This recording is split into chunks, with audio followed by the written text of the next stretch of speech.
Good evening or good morning, wherever you are, whatever time it is. Greetings, salutations. Hope you are well.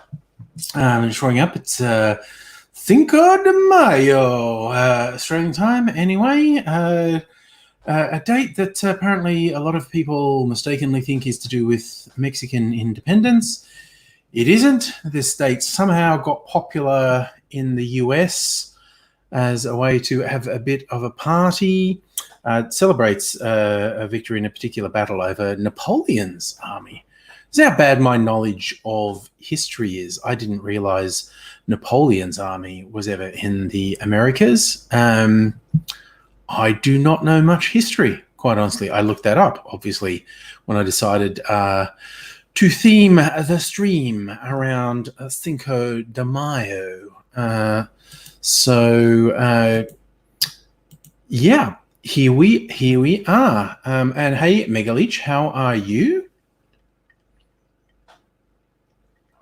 Good to see you in chat.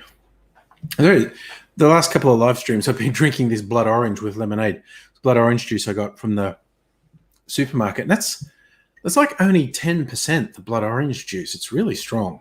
It's mostly lemonade. Should make some cocktails with it. I may do that tonight, in fact. Now, I think I am going to share some links with some peoples on the socials. Let's see how we're going here. There we go. Gonna share that. No.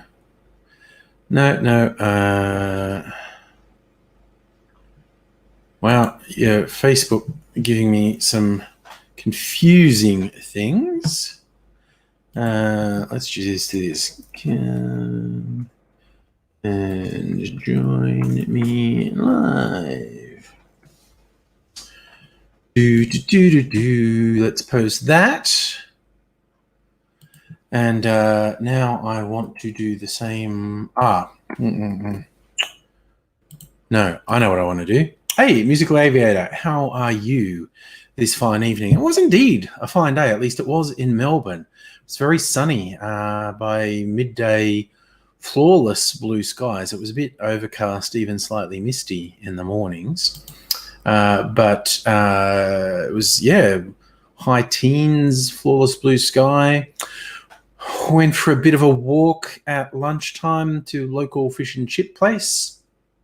Got everyone fish and chips for lunch, which was nice. I had calamari, most yummy. Hello there, invisible chicken. Nice to see you. Or do I? Because you're an invisible chicken. But no one ever uses that line on you.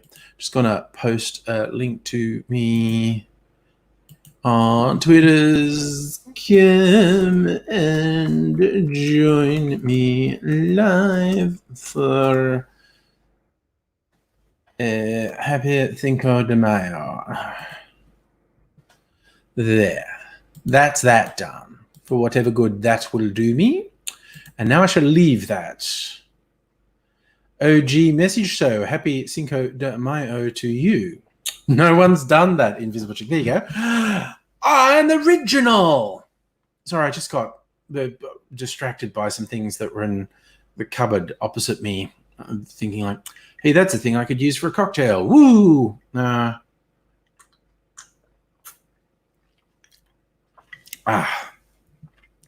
So. Tonight, Cinco de Mayo. I don't want to drink that much tonight. It's only Tuesday. Because I'm making cosmopolitan cocktails tonight and then I'll be ready to go on my YouTube cocktail channel because apparently someone declared May the 7th is Margarita Day. Sorry, I just got distracted to say Cinco de Mayo. Today would be Margarita Day. Someone declared Thursday National Cosmopolitan Day, which is apparently a thing you can just do, declare days. Apparently very popular in America. So I'm going to do a fairly traditional cosmopolitan recipe, which is vodka, orange liqueur, cranberry, and lime juice. And then I'm going to do a variation because, again, there's a million variations on a cosmopolitan. I'm going to do that as well. OG, you've been following the channel for a while now. Yeah, I can't do it from here, following you back. You'd have to send me a message on YouTube, OG. Nintendo Lunchbox, hello, it's Tequila Day. I also have I have a couple of Mexican beverages in that lot over there. Besides tequila, I have the mezcal, tequila's smokier cousin, and I have a chili liqueur, Anchorreas Verde, the green. I think they also do a red one.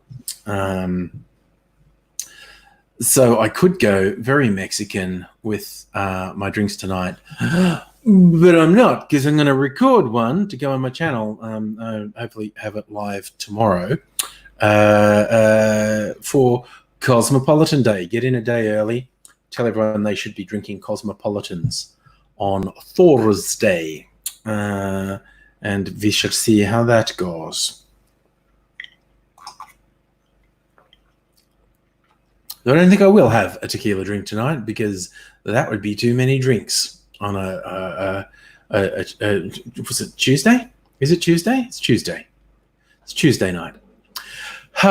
This weird time we live in, time doesn't mean anything.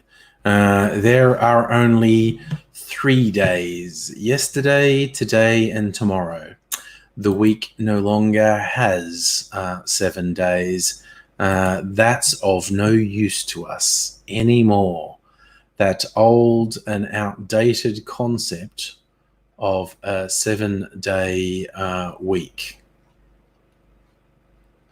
It's just all too confusing. Far too confusing. So, I'm just looking at what my computer is doing to me here. Yes, that's what I wanted to see. Good. I'll get rid of that now. Excellent. Nintendo Lunchbox found a documentary to watch. McMillions. That sounds interesting. Is that about the McDonald's empire, or is that about something else? I did watch that movie that came out a couple years ago that was a dramatization of how Ray Kroc formed the McDonald's empire. I think it's just called The Founder. And while it's like, yeah, you know, this is American know-how and whatnot, it's not completely fawning to Ray Kroc. Basically, he screwed over the brothers who owned the original McDonald's, and was just very brutal in the way he set things up. Oh, okay. The McMillions documentary is about the McDonald's game. Yeah, it was controlled by the mafia for several years, which is fascinating. I first read that story years ago, and yeah, they made that doco about it a year or two ago. For years, the American McDonald's Monopoly game was controlled by the mafia. A couple of heavies found the place where the McDonald's tickets were being printed, and it's basically with threatening the factory owner's life and threatening his family. They made sure they got all the winning tickets, and they just distributed them to people who were a front for the whole operation.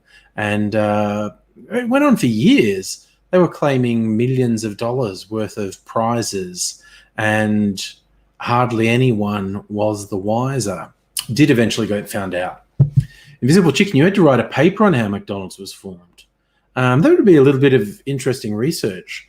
For those who don't know, the basic story, Ray Kroc, he was like a traveling salesman. He'd tried his hand at all manner of things and hadn't really worked. And he happened across the first McDonald's restaurant run by, I think they were the McDonald brothers. And they had the whole thing with the formula, like rather than going off and making it's that McDonald's formula for making things quickly and whatnot. And he was so enthralled by this, he was sure this was absolutely revolutionary in terms of providing food, because he was a traveling salesman. He traveled everywhere and had to get food on the road, and was consistently disappointed with the quality of stuff he got in different places. And he was working on the theory, because they had like this scientific formula for making the food. If you could more or less guarantee it was going to be the same everywhere, that would be a big selling point. Whereas an accepted wisdom in the fast food world was being individual was a selling point. Ray Kroc was actually pretty shrewd to recognize people being able to be confident something was the same would be a selling point. And after a lot of teething problems, he got it working. But the McDonald brothers had him hemmed in with a pretty tight contract that he thought was unfair. So then he pulled a Swifty he thought was very, very, very unfair. And he created a corporation called the McDonald's Corporation. And that was all about the real estate. That's why Ray Kroc is so rich, not because of how many hamburgers get sold. It's because McDonald's is always on prime real estate. And for franchisees, they were paying him to pay off the property. So he made his money not from the burgers, but from the properties that the McDonald's outlets were built on. So, I mean, he got profits from the sales at McDonald's as well, but the vast majority of his wealth was actually tied up in real estate. So that's how he made his money. And so, yes, he felt like the McDonald brothers had screwed him over. So he had no qualms about screwing them over. He cut them out of the deal and got them to sign over control of the name on the promise that they'd get a percentage of the profits. But they didn't get it in writing. They did not get it in writing. And he pulled a Swifty on them and screwed them. From his perspective, I think he thought they deserved it because they'd locked him into a really harsh deal.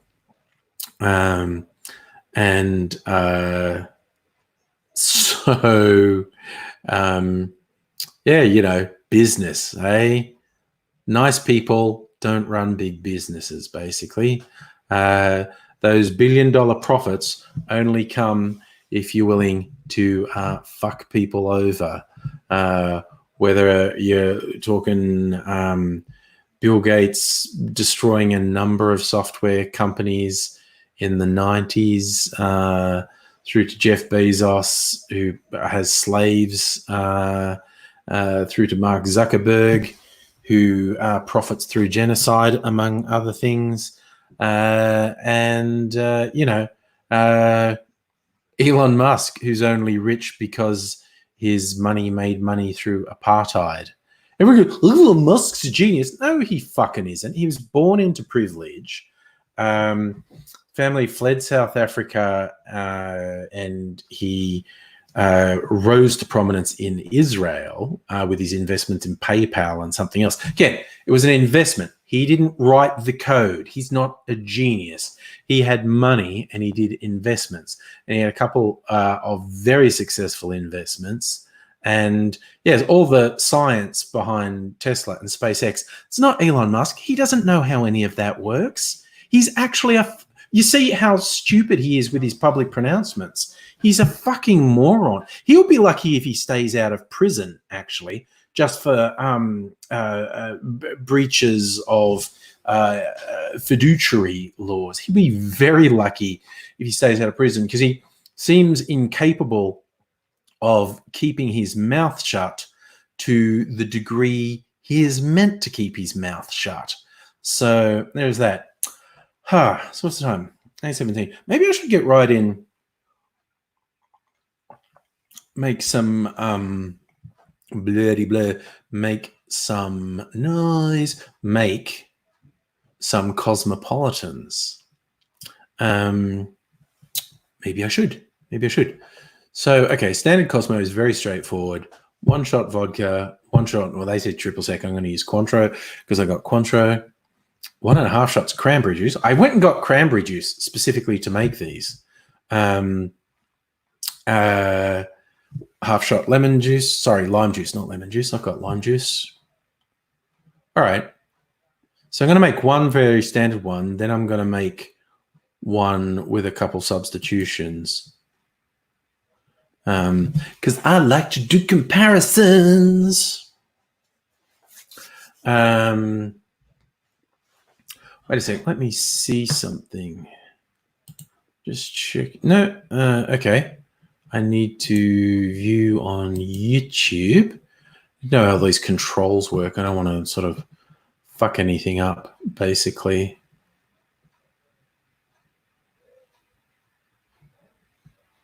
Okay. What's this? No? How do I... I'm just trying to see... Nope, okay. None of those things is helping me. Fabulous, YouTube. Thank you ever so much. Thank you so much. Put on Sex and the City. Yeah. Of course, Sex and the City brought Cosmos to the fore in the 90s because that was what the girls drank. And I'm a Samantha, so, you know.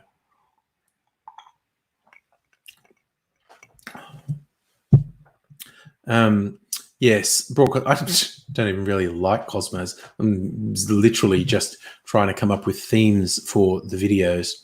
I'm going to do some chartreuse ones coming up because chartreuse, they have their legend goes back to 1605.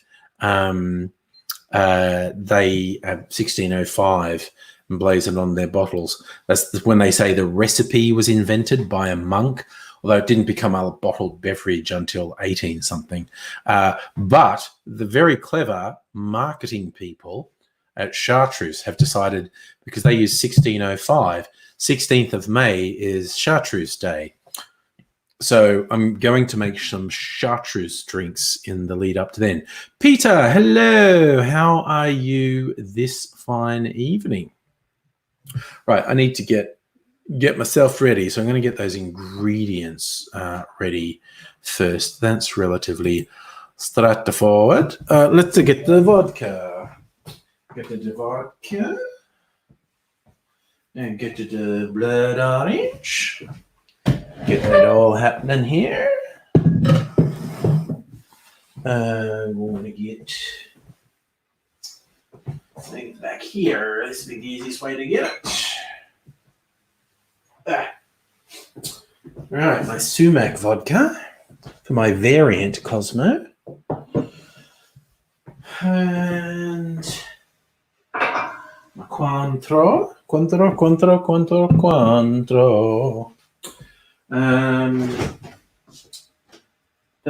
I put those juices? I just bought them today. They're still in the bag. Yes, they're still in the bag. Okay. Cranberry.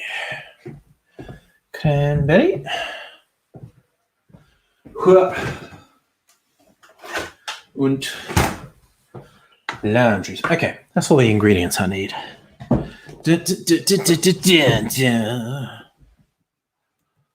Okay. No, that's not what I meant to do. I don't do that. What are you doing to me, computer? Ha! Peter, thinking you need to get into cocktails. Cocktails are a good thing to get into, in my opinion. An elegant way to get shit-faced. Because it's fun. Mixing things up. Discovering new things is a lot of fun in my book. Counts as a hobby, really. So let me see. Oh, I should put some glasses on ice. So I've got chilled glasses for the drinks. I think I'll use these ones.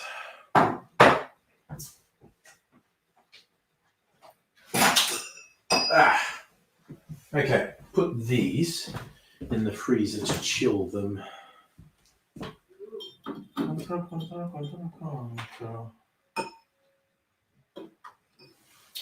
Okay, this is really interesting. I know what I need to do. I'm a fucking genius.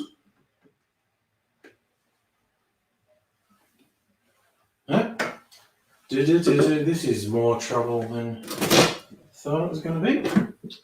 Do that. And this. There you go, I am a genius. I worked it out.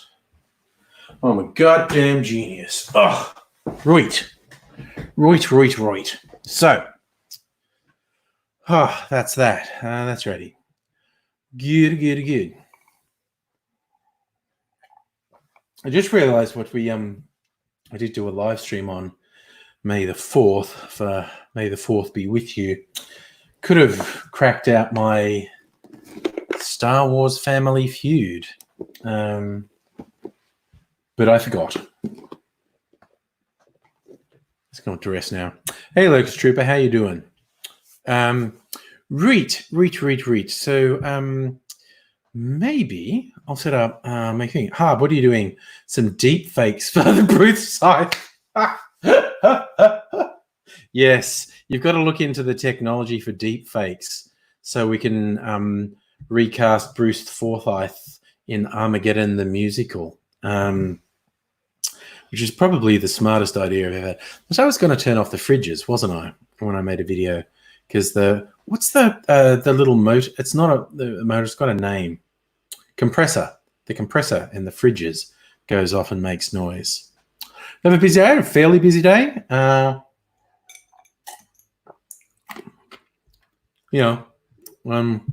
just had something between my teeth. Work, meetings, writing things. But it's relaxation time now.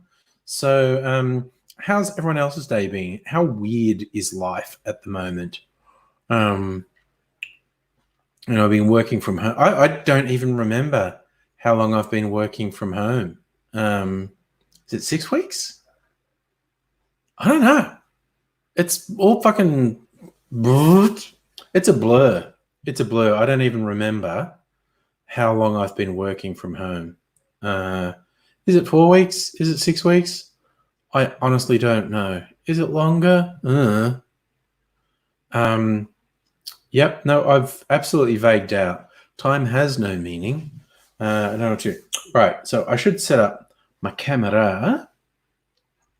And Peter, you're a work from homer. You're a professional. Peter. And I actually really enjoy work from home. Mrs. Angry works from home as well.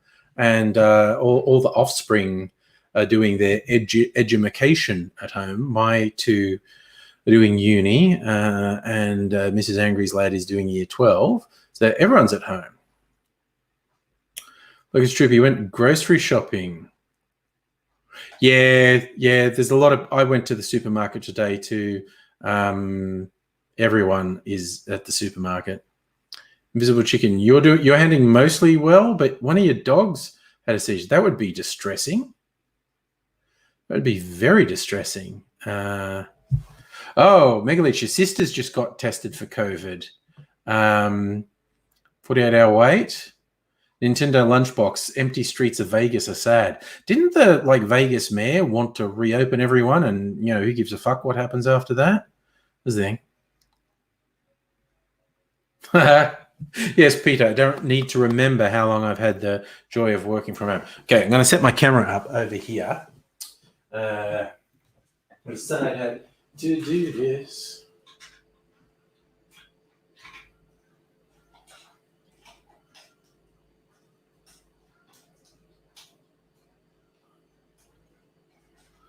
Hondo. What are you doing? Come on, annoying thing. There we go. That's what I wanted. Right. Just put the camera securely in place. There's that. I'm going to check out how the camera's going. There we go. Okay, that's too far over there. I want to go this way. Yes.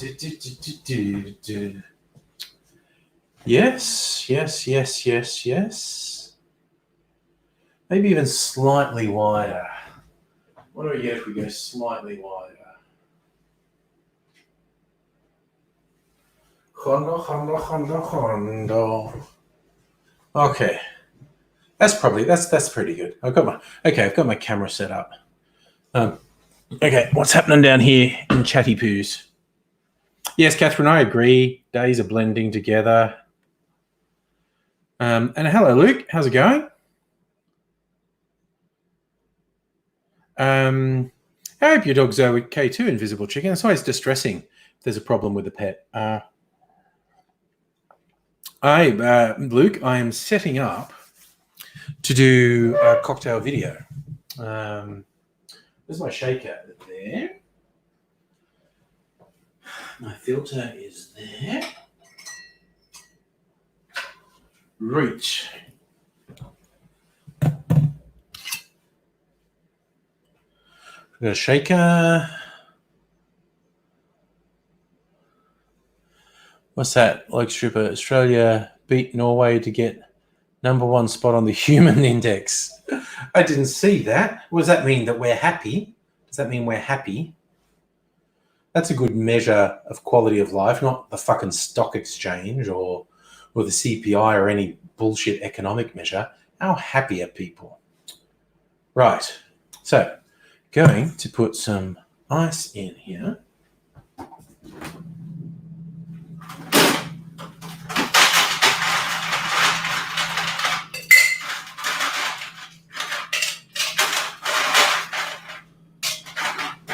Okay. All right. I'm going to make Cosmopolitans because it's Cosmopolitan Day on Thursday, 7th of March.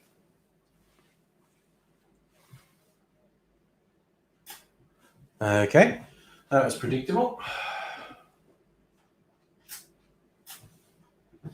Got my audio recorder happening.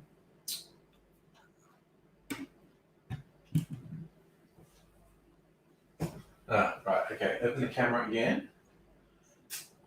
Double check that the camera is all hunky-dory. All right, actually, before I do that, because I'm going to be going around being silly for a couple minutes, does anyone want to join the chat, keep the people entertained while I am doing this thing that I am doing, making a vidya, as it were. Where's my invite link? Visible Chicken, studying sociology at the moment. Pretty hard to get subjective assessment of happiness. Oh, of course it is. Who's it? The country of Bhutan has a national happiness index. And I'm not sure exactly how they measure it, but they have. That's how they measure how well the country is doing, by the National Happiness Index, which is kind of nice. Anyway, until I start here, I'll just pull this back up here.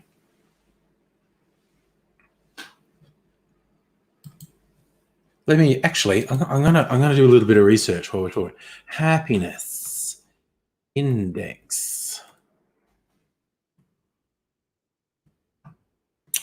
The World Happiness Report. According to the 2019 Happiness Report, Finland's the happiest country in the world, with Denmark, Norway, Iceland, and Netherlands in the next top positions. But here's the World Happiness Report of 2020. Forward. Yes, okay. Cut to the chase. What's the rankings? Who's the happiest? No? Okay. Yeah, just cut to the chase. We just want the headline. Who's the happiest? Read the report. Read by chapter. Environment for happiness, an overview. Social environments. Cities and happiness. A global ranking and analysis. Urban rural happiness. Differentials across the world. How environmental quality affects our happiness. Sustainable development and human well-being. The Nordic exceptionalism. What explains why the Nordic countries are constantly among the happiest in the world? And next, using a new global urban. Okay, cities and happiness. What does that say?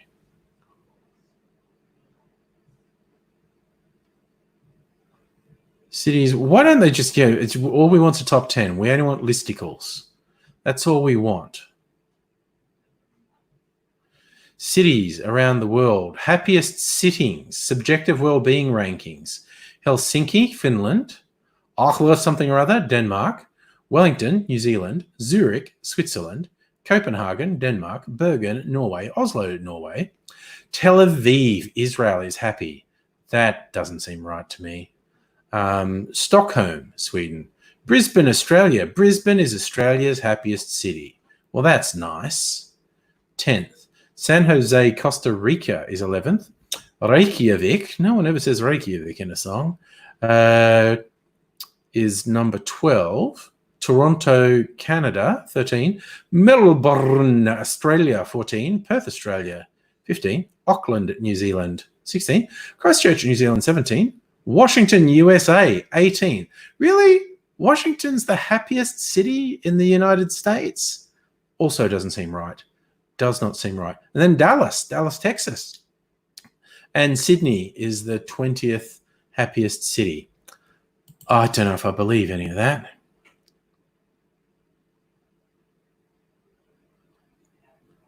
We're the number 3 least thing. All right. Let me, who wants to join the chat? There's a link.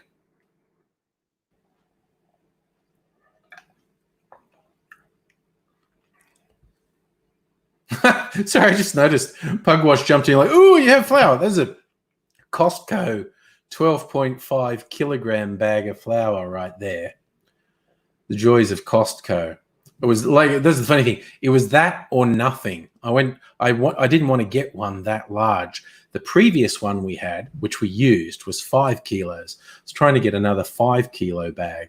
But that was literally the only one they had, a 12.5 kilo bag. Ridiculously enormous. The link's not working. Gosh darn it. Peter, I don't know what the problem is from the Facebook side. I don't know if it would help if you went to YouTube. Here, I'll try something. This is the YouTube link. I don't know if this would help. If you go to the YouTube link, watch it on YouTube, and then follow the link from there. I don't know if that would help. I don't know why you would be having a problem. Like, should we were to put Australia on corruption index? I don't think we are particularly corrupt. You can point to some fairly outstanding levels of corruption, like what's become known as sports rorts, basically the Liberal government using taxpayer money to buy votes in the last election,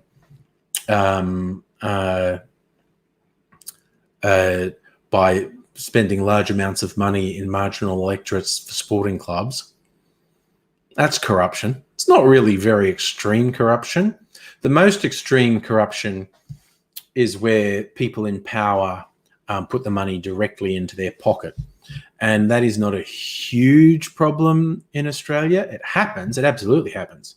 It happens everywhere. Humans are just like that.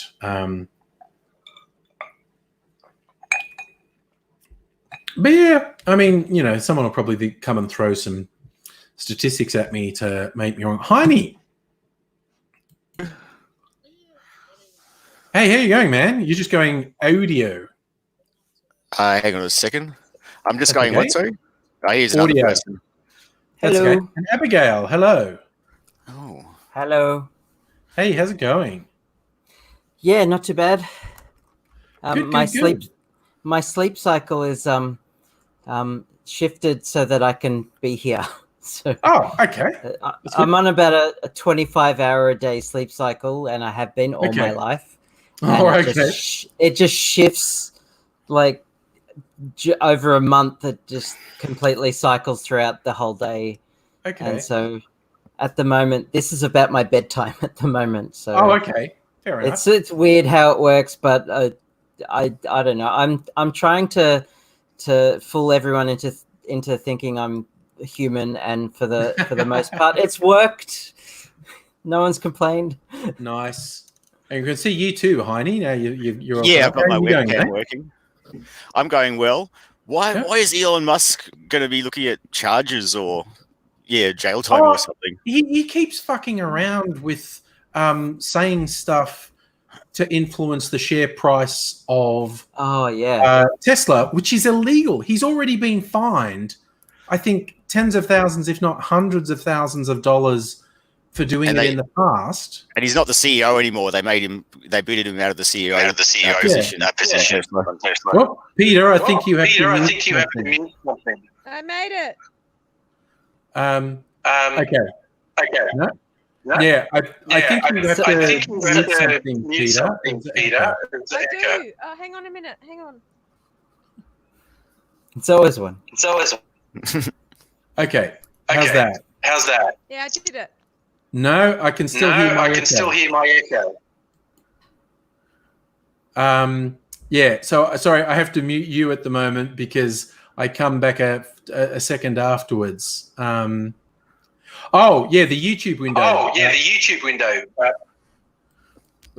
Mute the YouTube window, Peter. You might have to put a headset on. All right, let me go do that. You mute me and I'll go do that. Okay. Peter needs to put a headset on. I just realized that was probably the problem. For whatever magical reason, StreamYard is quite good at not... Like, I'm not wearing headphones, obviously. And StreamYard's quite good at not picking... And I just hear you through my laptop speakers, and yet it doesn't cause echoes and stuff, which is quite good. I like Pugwash's advice, Abigail. If you move to Mars, they actually have a 25-hour day. So I'm on the list. There you go. Speaking of Elon Musk, wasn't that one of his things? Yeah, he wanted volunteers to go to Mars, and not necessarily a return trip either. It could be a suicide mission, and he got a lot of people sign up for it. Yep. Oh, I think Peter's back. There we go. I'll unmute you, Peter. Just a sec. Where are we? Where's the controls? There. How's that? Can you hear me? Okay, but I can't. Okay, now weirdly, I can't hear you. No. Okay, weird technical problems. I think that's it, Peter. Can you hear me now? Yes. Success. Success. Finally. All right, so now I've got you three fabulous people to hold the fort. I'm going to make my, I was going to say margarita. They're not margaritas. They're cosmopolitans. So I could go a Cosmo. Yeah, they're sounds not one of my favorite drinks, but someone declared it's Cosmo Day on Thursday, so I'm going to have a video ready for Thursday. So I asked John if we could make cocktails, and he said we'd turn into fuckwits. Oh, that's a bit harsh. Only because we've probably been drinking all day anyway, wine and red wine and white wine and beer. Well, yes, I tried to limit myself to, a couple of nights a week. Yeah, no, we can't. So that's the problem with us. We have to, all right. Fair enough. Now, okay, so now I'm going to switch off the speaker so I won't hear you anymore. But you'll give the thumbs up if you can still, you can hear me, you can hear each other. Yes? All right. Yeah, so you're all good. in control now. So I'm just going to get my camera. You're relying on us for content? So what's going on with everybody else? He's relying on us. So what are we all doing? What are we doing while we're locked down? We can practice and I should pointing at different. I'll point at you. Microphone. I think it's this one. Too intrusive. That's you, Peter. And I'll then, point up at and that's you. Abigail. And then Mr. Angry is that way. No, that's the other. I can't do it. That's that way. I'm backwards for some reason, but me too. Am I backwards? No, I'm not backwards. Mine's not a mirror image. It's left is left as you see it. Yeah. Hang on. Well, I've been learning new hobbies. I've been learning how to do game development. I've written some games in the past, but for technical reasons, not for entertainment reasons. And so I'm learning a couple of game engines. Yep. And can you name them? I've been using Godot at the moment. That's Never what heard of it. It's I like it because I can use C# with it. So okay. But it has its own scripting language that's very similar to Python. Okay. And it's object oriented, which I like. But I'm also doing art. I've been doing some painting with my son. That's been great. And I've been knitting. So no games. Let me show you what I've been making. Let me see if I can do it. I'll turn it around. No, look, I'll show you what I've been making. I made a beautiful baby blanket. And I know knitting is funny, but can anybody see that? Yeah, we can see that. Yeah. I actually started a knitting class, and the first... I don't feel so bad now. The first class is on Friday, and I have knitting needles here that they just dropped off, and a whole bunch of wool, and so I'm so excited for you. Some how-tos that they sent me, and the teacher's going to be on Zoom. So on Friday, I'm going to learn how to knit. Well, I started when I was 4 years old, so. Oh wow! Okay. Yeah, my auntie showed me years ago how to do it, and I've been doing it ever since. And I've been spinning wool. Do you make wool? Wow. No. I don't knit, but I have a grandfather who knits. He used to sit on the tram and knit away while he was going places. Yeah. Against the gender stereotype, and he. No, it's not. No, men were actually the people who started knitting. The history of knitting is that men used to knit. Okay, I didn't know that. Yeah. If you look it up, you'll see it. That all men used to knit, and women never knitted until the wartime. And then when men went to war, women started knitting, but it was a male thing. It was like a male-dominated thing. That men, it was really, really interesting. And the amazing thing that I actually learned about knitting is that I learned about how to loom knit and make socks and things like that. And once you start knitting socks, you sort of get addicted to it. It's one of these weird things. But in the wartime, knitting never once. Socks, yeah. I'm trying to make a joke. In the wartime, where with Aboriginal people, they used to put them in missions, which was not a very good thing. But they taught the women how to knit socks, and all of the Aboriginal women used to make a lot of socks for the military men. And I looked at this picture one day. I saw this picture of these Indigenous women, just proud Indigenous women, and there they were making these socks, and I was addicted to am addicted to making socks. And I thought then, oh my God, they're all addicted to making socks. And I can see it. I could see how this whole thing came about for them. It was actually quite a very interesting process. But yes, so this is going to be a baby blanket. This was a very difficult thing to make. Like I made that, and it's got puffy bits all over it, doesn't it? Yeah, it's like embossed. It's like an embossed knitting. Yeah. Ah, okay. So that's thickness just the number of layers, or is it naturally made bowed out like that? It's naturally made like that. Yeah. It almost looks crocheted. Yeah, it does look crocheted, but it's knitted. It's knitted. Cool. Because I taught myself how to crochet, but I've never mastered knitting before. I've tried, but never got the hang of it. Very cool, Abigail. I'm so proud of you that you started knitting. It's like a I don't know, a thing into womanhood when you learn to knit.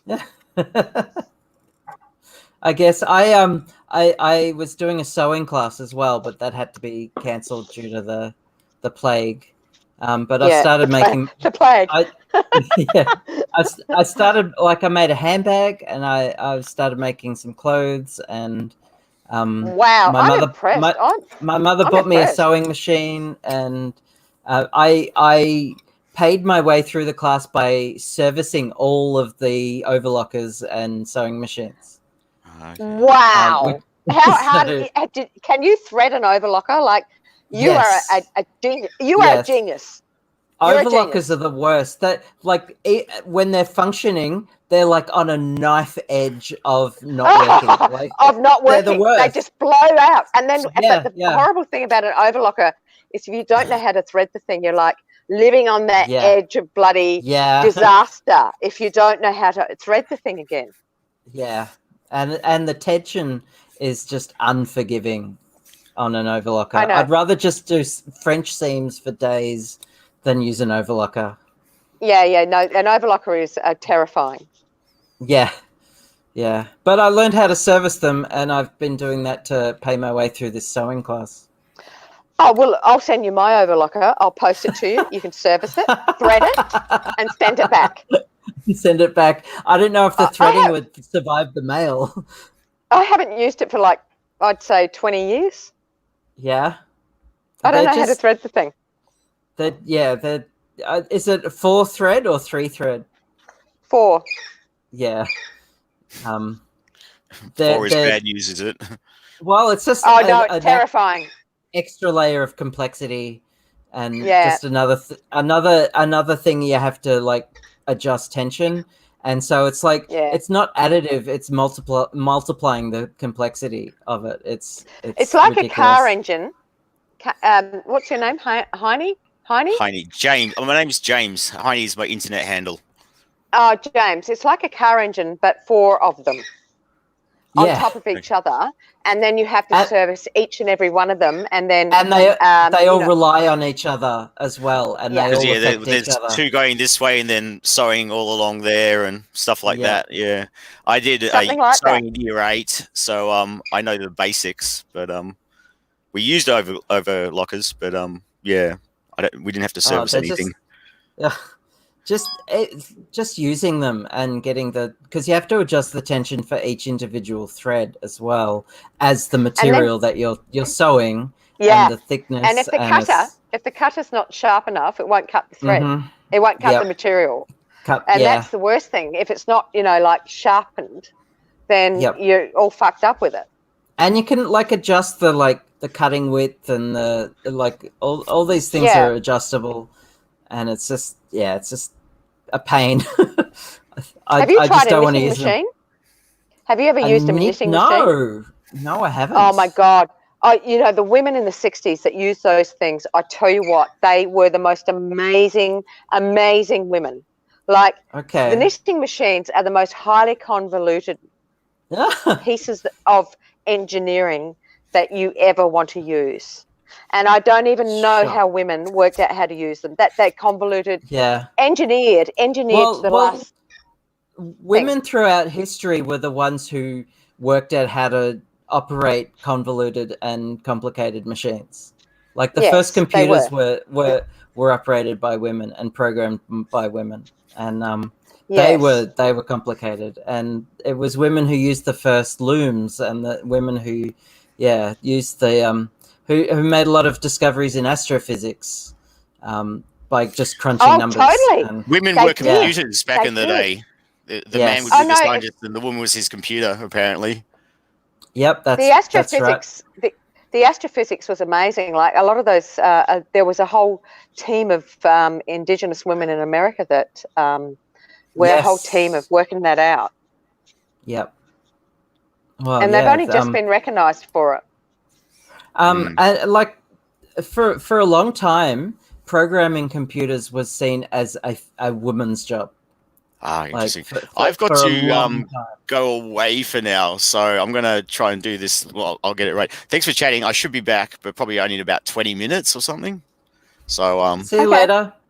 Bye. See you. All right, we'll go stop cam. And so we had been, I had sort of known that there was a lot of convoluted stuff that women did throughout the ages, and it is quite interesting when you really look into it. It's not until the women make it easier to do that the men jump in and claim it as theirs. Oh, I know. I was talking to my husband tonight about our kitchen, and our sink is a really odd-looking sink. I don't know what the problem is with it. They're two very small. And I said to him, look, John, a man created this kitchen. And he's like, no. I went, yes. And every woman that's walked into this house has gone, what the fuck is wrong with this kitchen? And I'm like, a man created it. Like, they're not in there doing it, right? They have no idea. And every person that's come in here, every girl or woman that's come in has recognised that this is not a kitchen that's been created by a woman. Yeah, fair enough. It's crazy stuff because they don't use it. So, okay. Apparently, we've convinced someone to never buy an overlocker. Oh, really? Look, I don't blame them. Yeah. I literally do not blame them because they're just like you buy one and you never ever use it again. Well, ever. You like. I've gotten to the point where I can like spend most of the time setting it up and configuring or like adjusting all the settings for one piece, and it turns out that it takes more time doing that than you actually spend doing the overlocking. The actual sewing, yeah. But see, you've obviously got a really sort of technical brain that can do that. I do, you can write programs. I'm like, I look at technical stuff and I go like that. I just can't even. My brain will not even like technical stuff. I just can't even do it. So I'm quite envious of people that can do it. It's just a way of thinking, and some people have it, some people don't. It's I don't know. I make like some technical tasks look easy, but like it's just the way my brain works, and it's just you got it or you don't. I struggle with a lot of other things, and social situations just confuse the heck out of me. And there's a lot of people who have a lot of amazing skills that I would just never be able to do because my brain just doesn't work that way. And, we're all like that, though. They're so different and can do so many different things. Of course, yeah. We all have our own strengths and weaknesses. Yeah. I wonder how and what's it? Just Angry up there is just looking like he's a gentleman with his drink and just looking like he's actually doing it. He must be doing a video for someone else. You think? Yeah, maybe. Yeah. Oh, yeah. Yeah. Well, he's clearly doing something. He had 2 drinks and he's given it to someone else, and he's doing a video. He must be doing a talk about something on another platform. I wish he would make us all a drink. Like if you're gonna have one, share. I could use a Cosmo right now. Yeah. It's It's for his cocktail channel, apparently. Yeah. He must be doing something on YouTube, yeah. Yeah. He must be doing a live stream on YouTube, yeah.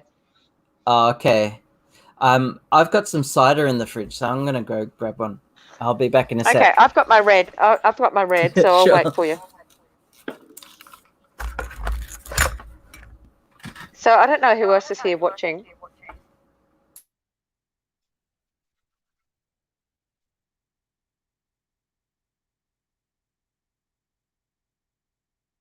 Okay, so I can just talk to myself. John, are you out there? You having a shower, John? So I don't know who else is watching here right now. I cannot even see anything of anyone that is talking. Oh, I think Andrew's coming back. Oh, Andrew's coming back now. I think he's going to be looking at us. Can't hear you, Andrew. Hello. I can't hear you all yet. I've got to get my audio happening. Speaker. Realtek. There we go. I'm back. You're back. Did Heine go away? Yeah, he's back. He's going to come back in about 20 minutes. I've returned, and I have cider. So nice. And I've got red. Excellent. So, cheers all round. Cheers. And Andrew, what were you doing there before? Were you doing something for YouTube? Yes, I was. I was making a cocktail video. I was making 2 different cosmopolitans. So yeah. Was it live or was it a video? Well, no. I'm going to edit it later and put it up tomorrow because it's National Cosmopolitan Day apparently on Thursday. So I'm going. And how are they different? Right. Well, one was a standard Cosmo, which is vodka. I use Cointreau. Some people say triple sec. So it's vodka, orange liqueur, cranberry juice, and lime juice. Oh my God, sounds delicious. Yeah, it's pretty good. So for the variant, I did vodka, but it's this vodka that I infused with a herb called sumac, which is why it's red, and really is a nice flavor. And then I used this orange liqueur called Salerno. This is a blood orange liqueur. And then cranberry juice and lime juice. And then I got Mrs. Angry sort of came in on the side and tasted them as well. And we both agree the sumac blood orange one is tastier. Tastes a bit orangier, a bit sweeter. So I'm not a huge Cosmo fan, but this is just search engine optimization I'm aiming for here.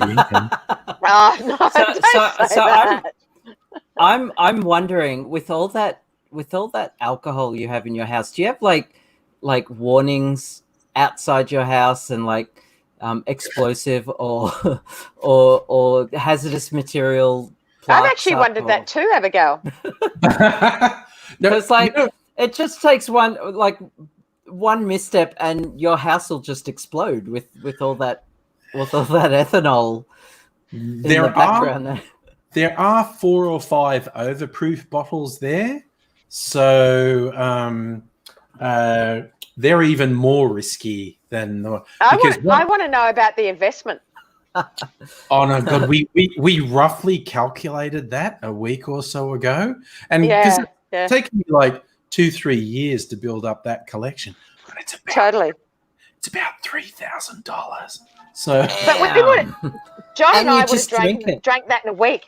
No, we would have done that in a week. We can't have alcohol in the house. We're like, we got it and we drink it.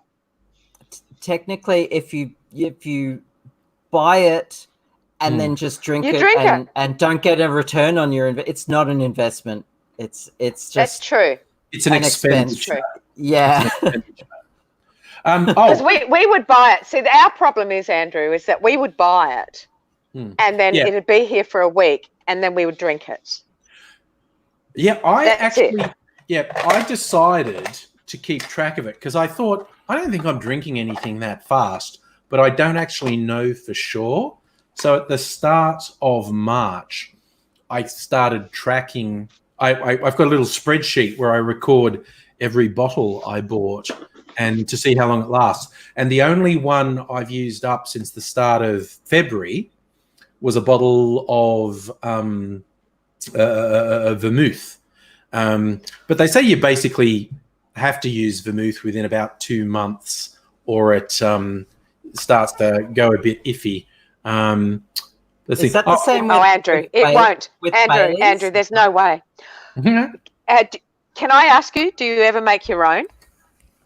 No. To kind are we allowed to talk about that? Well, I've seen still kits for sale online. Oh, you can do it.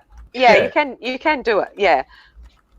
My mother-in-law, who used to be an old Polish woman, who was an old Polish woman, who was right in the back in the days, right, tells a story that when in Germany, when things started going down in Poland, yes, they used to make their own alcohol, and she was about 9 years old, and they strapped it to her body and put all the coats and everything around her, and smuggled alcohol across the border.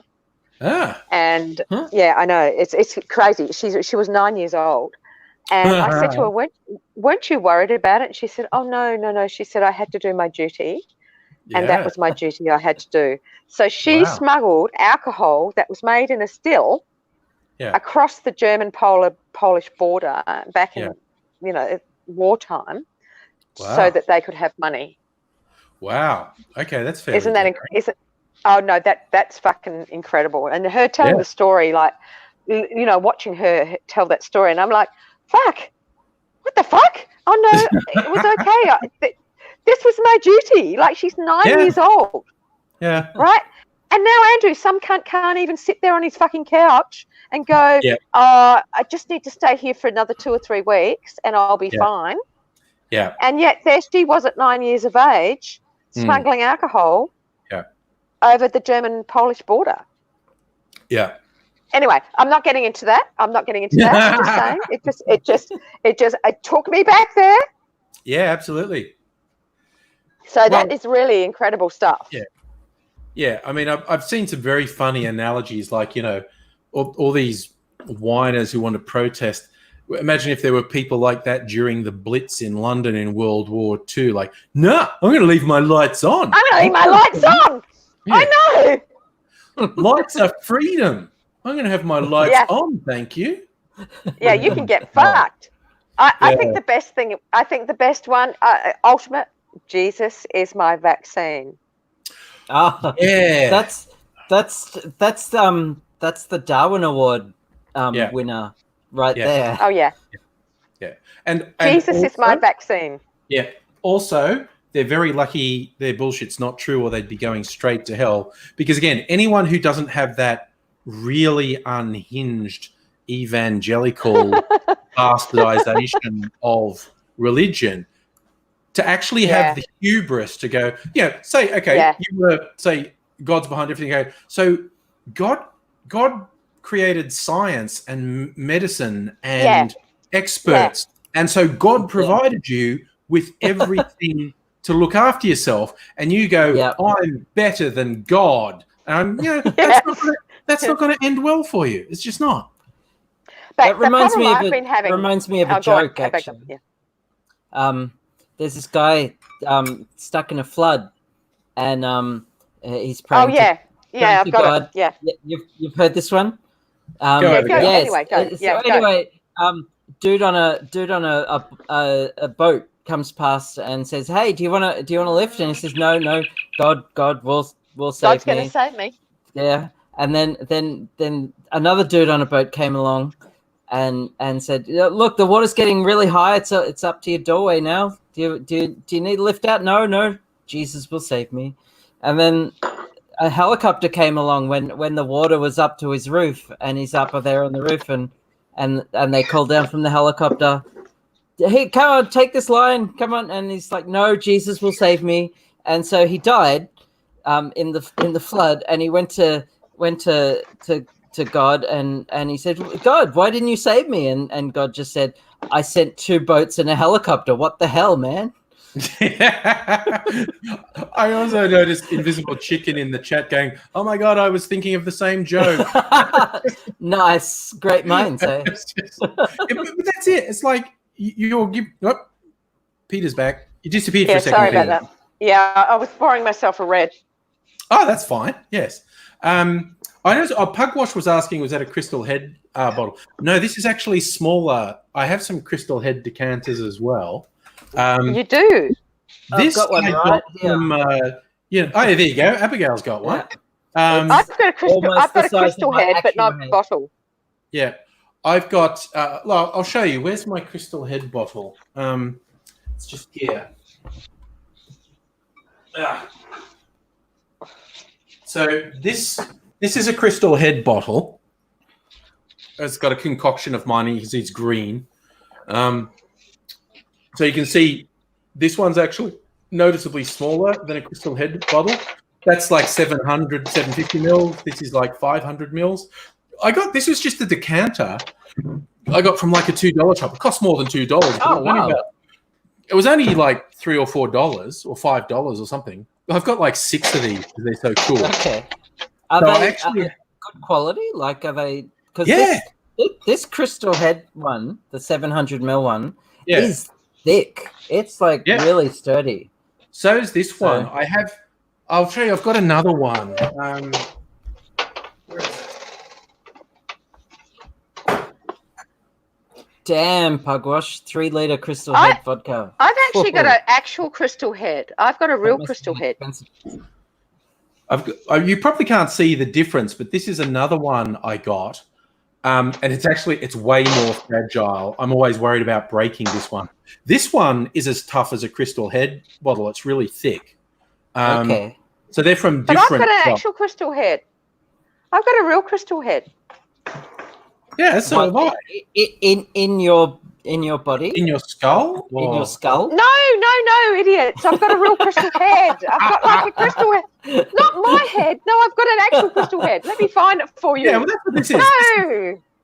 No. Let me have a look. Let me see. I can't find it. I've also got a decanter that's bigger than this, which you're meant to like make punch for and have a bigger skull decanter.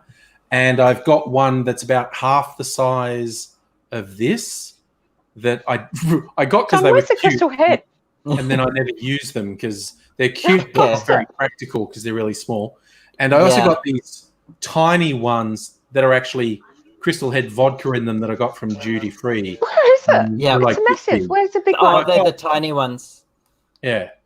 So I don't drink alcohol enough to need stuff like that. I might have since the coronavirus, I've been drinking more, but usually I won't have one drink every 6 months or so. Oh my God, Abigail! I like have 10 drinks every day or so. So I have got a total Crystal Head that is the size of my fist. They have and I cannot find that amount of drink. No, they don't. Not in my lifetime. They don't. So I've got a Crystal Head. Hey, nice. One. Oh no, but I've got a bigger one. I've got a bigger one than that. I've got one that's the size of my hand, and I can't even find it. But this is a real Crystal Head. Yeah. No. These are just glass decanters. Yeah. Yes, I know. I've got a real one, but not my head, guys. A crystal in the shape of a head, not a crystal head. A crystal skull. It's a crystal skull. Yes. A la Indiana Jones in the Kingdom of an Indiana Jones one's a real one. It cost me fucking hundreds of dollars, and I can't even find the thing now. So I've got Where would that be? Size skull decanters. So I know. I always see your skull decanters there when you put them on your Instagram. Yeah.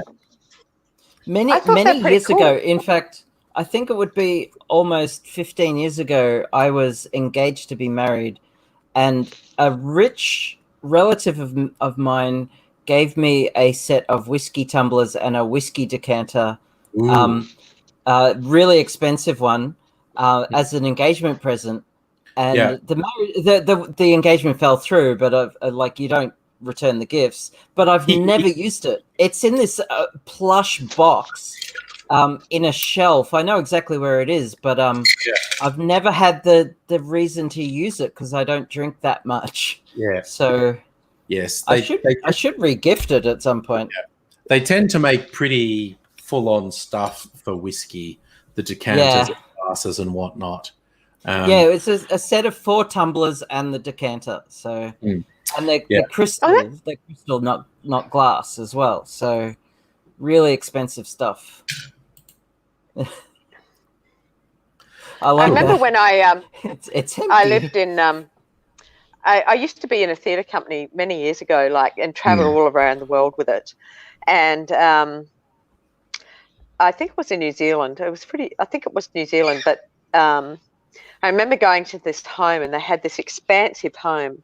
It was sort of like the Brady Bunch home. Okay. But bigger. But much bigger. You know, that sort of 60s style type home. Yeah. And I remember going and sitting down on their couch, and they had plastic on their seats. And that I sat down, and they had all the, just you reminding me, Abigail, of it. They had the decanter, the whiskey glasses, and they sat down. Would you like a whiskey? Would you like, what would you like to drink? And, I'm like 17, 18, never touched a bit of alcohol in my life. I have a whiskey. Yeah.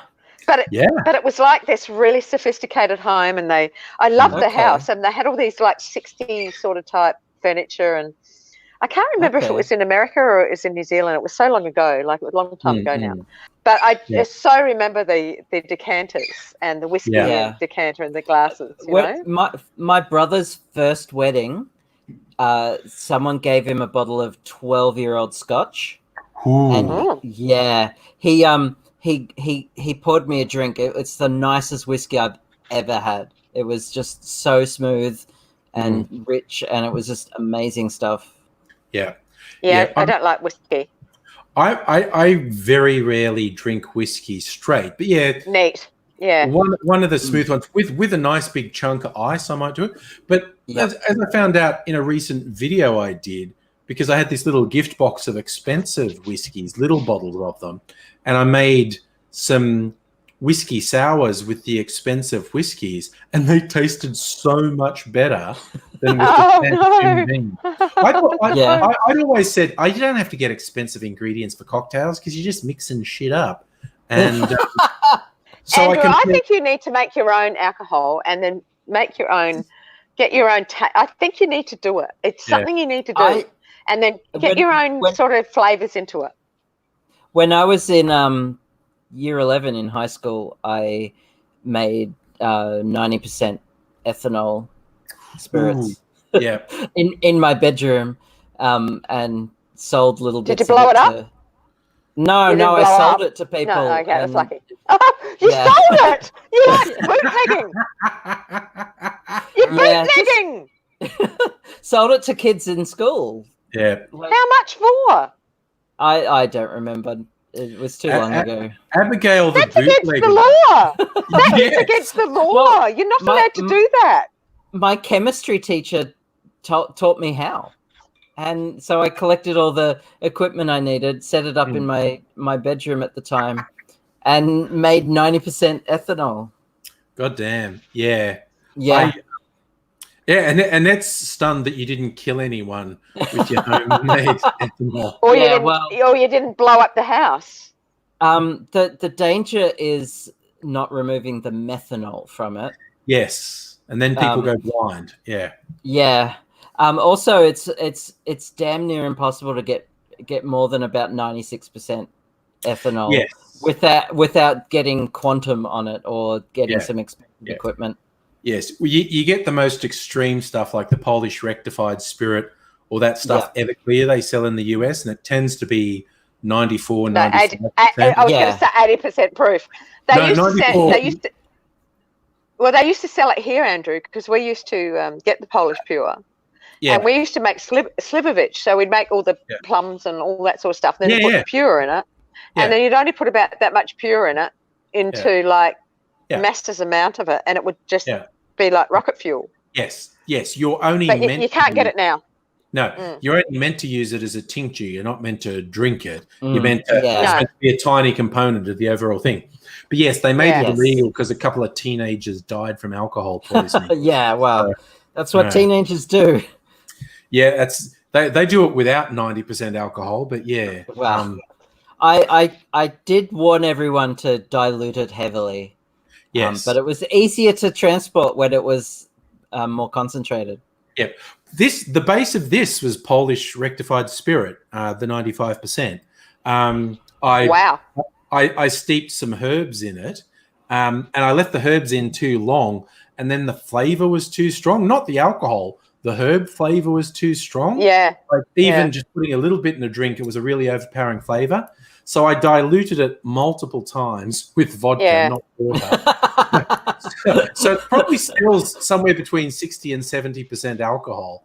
Andrew, that's probably because the herb that you used probably used alcohol to get the oils out of it, rather than because each herb has a different way of just taking out their oils. It was rosemary, I think. Yeah, it's probably the fact that they had to use alcohol to remove the oil on it. Yeah, Mrs. Andrew can hear me in the next room. It was rosemary from her garden. And I should have left it in for a couple of hours, and I left it in for 2 days. And honestly, see, it's a really nice green now. The original green was so dark it was almost black. And the herb flavor was just too strong. So that's been diluted multiple times with vodka. Well, Andrew, next time you put herbs in it, just have a look and see how the herb is extracted first, like how the oil is extracted first, because some herbs are extracted by water, some are extracted by steam, and some are extracted by alcohol. Yeah. So it could be that rosemary was extracted by alcohol, so that's probably why it happened. Yep, it was pretty intense, but and that was 4 or 5 years ago, and I've still got this much of it left. So yeah, I can imagine. I can make. I'm thinking I'll make a cocktail for a video sometime soon. I have to come up with the right name for it, like sledgehammer or something. I'll put all my overproof stuff in it because I've got like 6 different overproof spirits here. What's overproof? I don't even know what that is. What is that? Well, you often hear Americans, they'll talk about something being 80 proof or 100 proof. It's double the alcohol content. So a 40% alcohol, which is standard for a lot of spirits, that's 80 proof. And I had to look this up to know what, because I always wondered, why do they say that? Because 100 proof, 50% alcohol, if you put a grain of gunpowder in over 50% alcohol and take it out, you can still light it. If the alcohol is less than 50% pure, the gunpowder won't light. But if it's over 50% pure, it would light. And that was a taxation thing, because obviously if you've got a barrel of something that's 60 or 80% alcohol, you can dilute it multiple times and make drinks from it, and try and dodge the tax man who wants to put an excise in how much rum or how much whiskey you're shipping. So they had this measure at the customs where they test if it was 100 proof, the gunpowder would light and it'd attract a higher level of tax. So that's why that's called 100 proof, because that's the point. But that's 50% alcohol. If it's over 50% alcohol, that's called overproof. And I've got, this is indeterminate, but it's somewhere between 60 and 70% alcohol. So that's 120 to 140 proof, something like that. Have you got an alcohol tester? There's not really any such thing. There's a thing you can do when you're brewing alcohol where you float a thing in it. But for a small volume like that, there's not a thing that's really readily available that will measure the alcohol content. I've got a gin that's 58% alcohol. I've got green chartreuse is 55% alcohol. I've got a rum that's 69% alcohol. I've got a rye whiskey that's 50% alcohol. That might be all the overproof ones. That's probably. So you got no Polish Pure. Polish Pure. No. I can't get that. This is the remnant. You haven't been able to buy it for a year or two. We found that because we went to get some, we couldn't find it. I did find, oh my God, this English website that unfortunately won't deliver it here because they say their courier says anything over 70% alcohol is explosive and they won't ship it internationally. But they sell absinthes that are 90% alcohol. Oh, wow. That's the other one I've got. I've got 80% alcohol absinthe. Yeah. And but they also have this 5-liter jug of base spirit that's like 70% alcohol or something. It's like, hey, just get this and mix your own shit with it. Well, they've been brewing their own. They've obviously got their own still out happening there. Yeah, someone's just making this clear grain spirit. It was something like 70% alcohol, but 5 liters of it, just this big bloody thing. But they don't ship to Australia, unfortunately. So, like, damn it. Pugwash, is it Beers of Union? No, it's called House of Malt or something. It's very hard getting anything done now. It's everything's, for America especially, like their borders are shut down. Oh, completely. yeah. I've got to make friends with Australian. Got to make friends with Australian distillers. Yeah. I mean, really, we all just have to start looking within ourselves now. Absolutely. Because, you know, a lot of that's finished now. And I think that because my own business has been like American-based, and I have really been watching what's been going on over there. And I know that, you know, I really have to start working within Australia because it's like what the government does. Like, I just like, great times. America's my business. That's my target market. But, you know, I've really had to, because I had to shut down the whole business, like just had to block it from international sales because the worldwide shipping system is just so unstable. Oh yeah. Like if you can still get stuff shipped, but it's really unreliable and is likely to take a really long time. I've had a bunch of packages from China cancelled because of shipping. Yeah. Look, I've had including April, a better webcam. I ordered a webcam and they cancelled it, and I'm stuck with this crappy one. Yeah. If anyone has a spare, because they're not making webcam, them. They're not making them. Oh, yeah, no, they're not making them. It's their hen's teeth. Actually, but I just Go on. No, I was just gonna say, Abigail, it's probably better than the one you've got. I replaced this with a better one. I will. Message me. You can't get them, Andrew. You can't get them. I know. I will do anything to get my hands on that right now. All right. Well, message me. We can do a contract-free swap. Oh, you know where I live, I think. No, I have no idea. Okay. Well, no, message me sometime if you want to come across because we're both Melbourneites. Yes. Aren't you in Caulfield? Yeah. So we'll do a contract-free swap. I've already done something like this with another friend. It was like, okay, here's the box of stuff. I'll put it at the end of my driveway and wait for you. And then we'll wave from the driveway and say, hi, how you doing? And off you go. Yeah, absolutely. Message me outside of this. And sure, I'll send you a Facebook message. Yeah. So absolutely free. They are very difficult to get because, you know, like the supply chain with China, they're obviously not, they're not making them. Yeah. And so, our country, we're not going to get anything. Like, it's all going to go to them first, then to America, then to the rest of the world, and we're going to get the fucking dregs of it. The only webcams you can actually buy nowadays are like super expensive corporate widescreen bloody. Yeah. I started working from home like a week or two before everyone did because we just had a discussion at work. And the boss said, look, it's clearly going to end up being work from home. If you think it's the right thing for you to do now and it works within your team, then do it. And my team, because I'm like in a project team, like a subgroup within the IT group, and we just had a meeting and went, yeah, fuck it, let's do it. And, really funny, our boss, like the project lead, he'd been on 2 weeks leave. You know, this is when they shut the borders so that if you were coming home from overseas, you know, from that midnight Sunday, you had to go in 2 weeks isolation.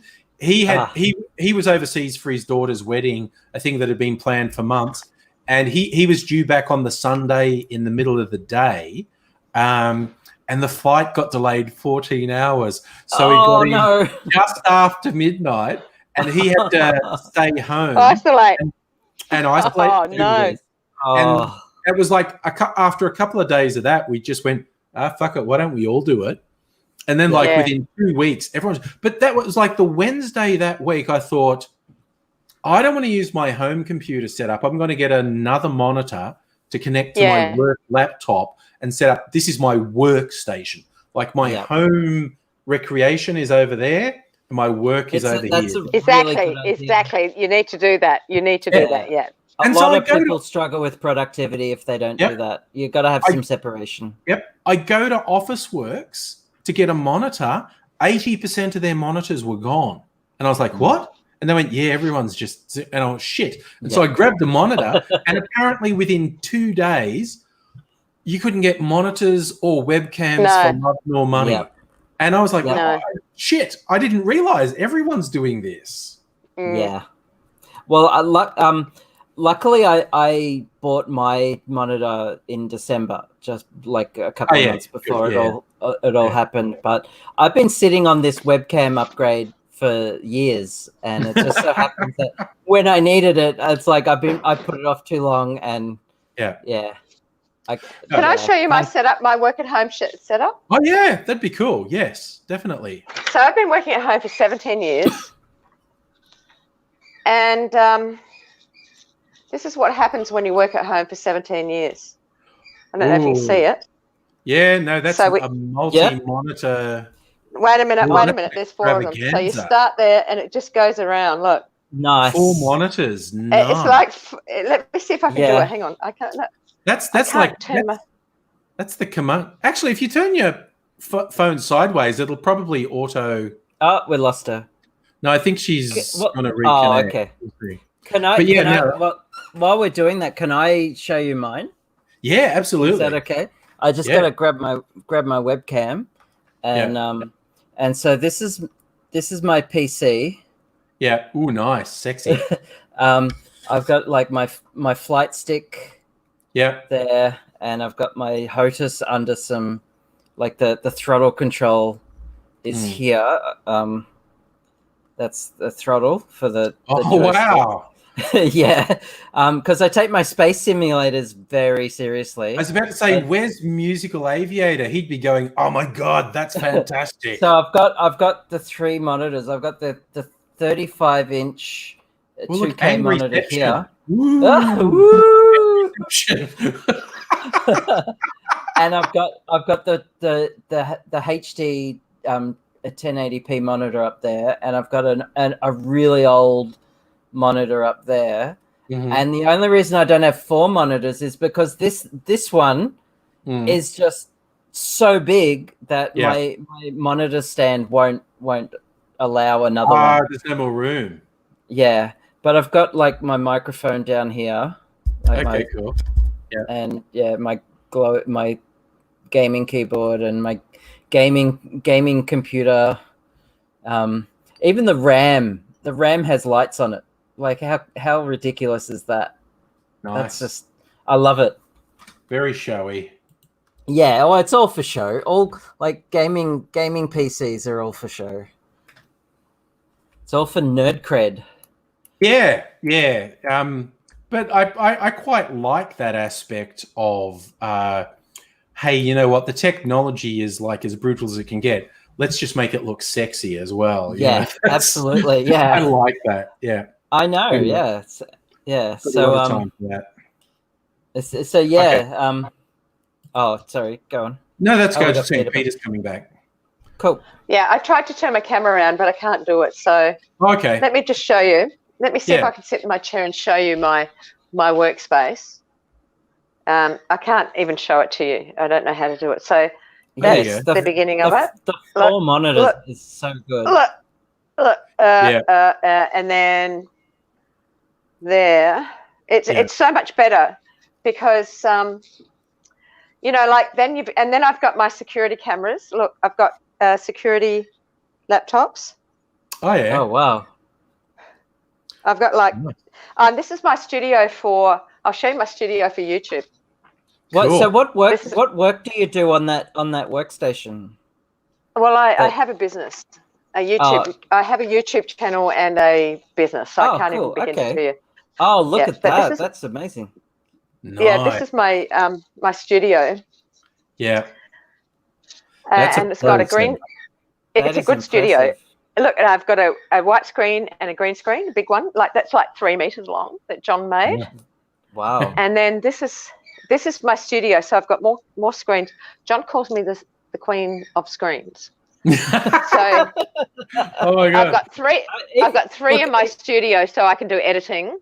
Yeah. Even I'm jealous of all these monitors. That is so I know, good. I know. So this is my studio, and I'll go back here. Look. Yeah. So this is entering my studio here. Look, there you go. That's pretty cool. And I've got like 6 digital cameras. With these. Oh Yeah. my God. Yeah. I know, it's nuts. This is what you do when you're in YouTube. You just become a fucking idiot. Yeah. Well, I have friends who do a Andrew knows. A gaming stream on Twitch, and they do videos and pre-recorded videos and live streaming, and they've got all the digital cameras, they've got the lights and the green screens. And I was on one of their live streams once, and there was 8 of us all on the screen, on the stream, playing this game. It's a card game, and it was just, the setup was amazing, and just all the equipment needed. And it took as much time to set it up and pack it down than the live stream. As to do it. I know. Yeah. For me to do one video because I do mine all on a Sunday. It's been like that for 8 years. That's life for me. Yeah. It takes me at least 13 hours to do a video, to edit it, to upload it, and then to get it fixed up on YouTube. It's about anywhere from it's a business. from 10 to 13 hours. Yeah. And then you get 2,000 views on it. Like you're like, it's worth it. YouTube is a real grind these days. Yeah. Oh yeah. So I'm loving that. I know these there's these people in Canada that they started off doing comedies, like sketch comedy, making videos, and they turned it into a live streaming business. And there's like a dozen of them, and they have an office now. They have an office with props. They have studios and editing rooms, and it's massive. How big? See, the thing is, though, the difference with all that is that when there's a consort of people that can help you, and you have a consort of people that can do editing and filming, and it's a whole production. That's when things start getting big. But when you are just one person and you do that on your own, I mean, it is mind-numbing. Yeah, right? I bet. It's mind-numbing. Yeah. I actually got a random email the other day. Like, everyone's hustling in this weird operation world. I got a random email from someone going, I will edit your next YouTube video. Email me for rates and whatnot. And I was like, good on you, buddy. Must be just going through YouTube and finding email addresses. Yeah. Sifting. Yeah. I was like, I don't have it. I don't, Andrew, I don't have my email address on YouTube, so I never, ever get any of that shit. Well, it's not my personal email address, obviously. No, but but I don't have any of it. I don't even put it on there, and I never get anything. Even I'm thinking of like hiring a couple of mates to do some digital art for my streaming channel, which is like completely low budget and ad hoc, and I don't put a lot of effort into it at all. But it was just something to pass the time and be social during the lockdown. That's pretty good. If you can make something look pretty, why not? And Are you talking about on YouTube? On Twitch. On Twitch, okay. Yeah, because I use OBS and Twitch, and you can have overlays, and you can have like viewer-driven events on the stream. And if you're playing a game, you can even have viewer-driven events in-game with plugins through Twitch. Okay. It's the technology. This is like way really too hard for me. Like I'm only like one thing. I can only do one thing at a time. Like there's nothing. Apparently, you're really good at setting up lots of monitors. So yeah. Well, I can do that. I can do that for comfort. But hey. Peter Safa was saying in the chat, well, we know where all the monitors went. Peter brought them all. I took them all. How many internet connections have you got to upload all that content? Like you'd got to have fiber at least. Who are you talking to? Me? Yeah. I do it all myself. Yeah, but like the bandwidth you've got on your internet connection, it can't be ADSL. It would be too slow. Yeah, I would assume. You know what? The best thing about it was that here in where I live, everybody went to NBN. Yep. And they left ADSL as well. So I stayed on ADSL, and I have this fastest internet connection like you would not believe, because everybody went to NBN. But when I do my uploads, I have to use my phone. Oh, really? Yeah, I have to use my phone internet.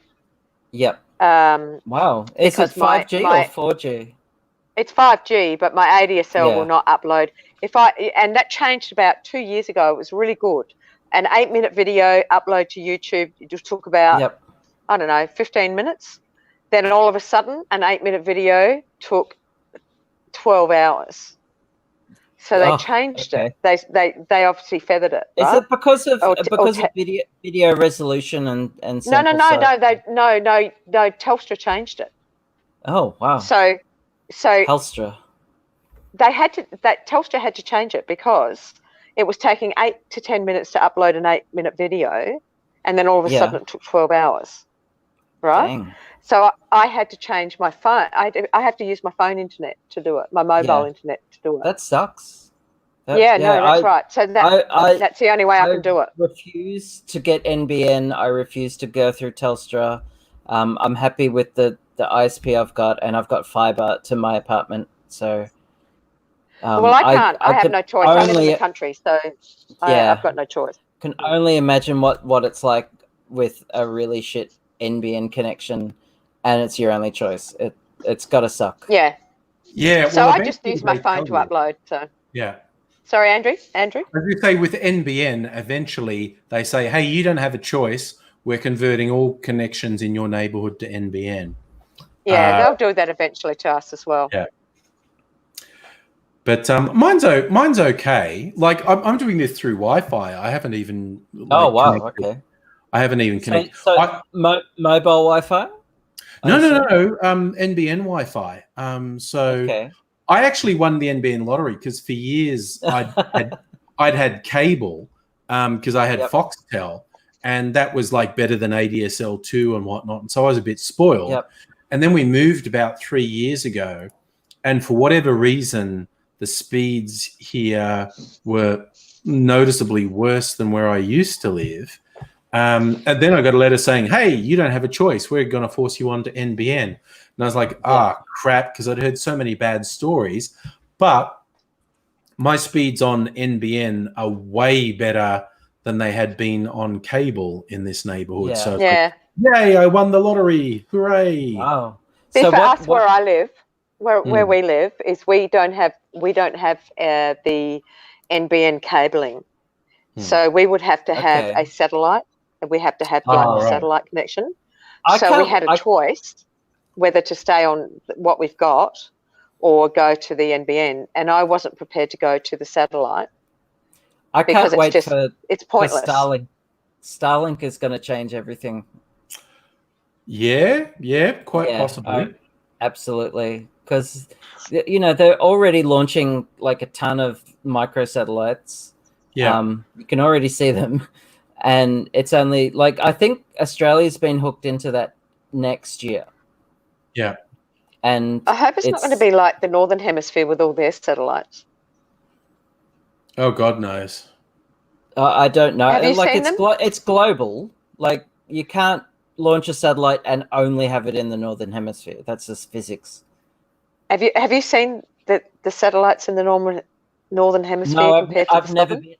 I've never been to the Northern Hemisphere, but no. You can view them. You can view them on something called Sky something. You can. There are millions of them up there. Abigail, there's millions of them up there. Okay. Yes, there are a lot, and they are tiny compared to the size of the Earth. And there was a big concern about the number of satellites Elon wanted to put up there for Starlink. Oh yeah. And they're going to be going up and down all the time because they're tiny and they're low enough that they'll hit some atmospheric drag. But it's a game changer in terms of internet access, especially for rural areas. I don't need it here in the city. This is what we have to pay off. This is the payoff. Like, you have all that stuff up there. Like, there's so much junk up there in the around the Earth. Well, as Pugwash has said, it's a percentage. The percentage of the sky is tiny. Satellites aren't that big, and the percentage of the sky is absolutely tiny compared to the rest of space. Like, space is big. I know, but how about the Earth? Let's think about. I know, but let's just think about this. Let's say we're approaching the Earth. I'm just playing the devil's advocate. I don't care about it, but I'm just playing the devil's advocate, right? So let's say we're 3 people in a ship approaching the Earth, and then we're navigating through all these fucking little tiny things. So are going to hit our craft and at some sort of trajectory and crash our craft. Big a problem as you think it is. If you look at the Sky Tracker, the size of the satellites compared to the size of the Earth. If you have the Earth in the screen, the satellites aren't as big as a pixel, so they have to blow up the size. Of them. Yeah, but they have to blow up the size of the satellites by like a factor of 1,000 just to reach 1 pixel to show them. I know, but there's so many of them. It looks like a lot of them, but it's like 1% of the sky. It's like the asteroid field. Everyone thinks the asteroid field is like this hazardous zone between Earth and Mars, but it's like you don't even track things when you shoot a craft through it. If you got so you're saying that's only about 1% of the size of the Earth is that all of those satellites is that okay? Yes. All right. Well, if that's it. And so like the size, if you got all the asteroids together in one spot and clumped them all together, it wouldn't even be as big as the moon, and that's spread out in a huge ring greater than the orbit of the Earth around the sun. It's the same with satellites. There's a lot of them, but they're tiny compared to the size of the Earth. And it's like they're in bands as well. They're in known orbits. They're in orbits. I know. Yeah. So, and a lot of them are in geostationary orbit as well, which is like beyond the Van Allen belts. There's a geostationary orbit that's a highly elliptical orbit that covers one hemisphere of the Earth that reaches a low orbit, but it's negligible really. So it's not as big as a problem as you might think. The bigger problem is the junk. Junk far outweighs the actual number of servers. There is a lot of junk out there. Yes, I know. Yeah, and they track it. They actually track it on. And a lot of it can't be what tracked. It is. A lot of it is like chips of paint and screws and things that are traveling so fast that they will damage something that they can't track. That's the danger that you'd be worried about, not the satellites. Yeah.